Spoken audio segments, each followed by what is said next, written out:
scatter na didetect ng PSA. May 25% na pwedeng normal ang PSA, no? So, kailangan they go hand in hand.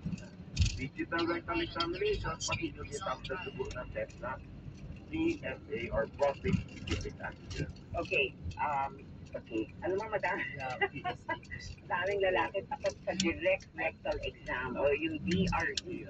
Di ba, at one point, kayo po ay susudetin ng Philippine Radiological Association ng inyong pong society. Ayun yung inyong mong, naalala ko, yun na yung kampanya, DRE mo. Tama ba yun?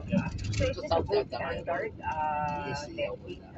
Dapat lahat ng lalaki ay nare-rectal exam. Yes, as I said, no, kasi may PSA na ngayon sa dugo, no? Alam mo ng mga tao, nagbabasa na dito ng doc, palang PSA eh. Yung sa... Parking po, bababa. Kung na ako DRE. However, ang PSA hindi pa 100% perfect, no?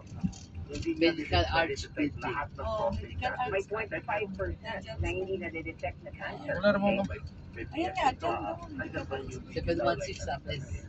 Yes, sabihin naman natin mga televiewers, mga listeners natin, kawawa naman itong si Dr. sa Pilipinas.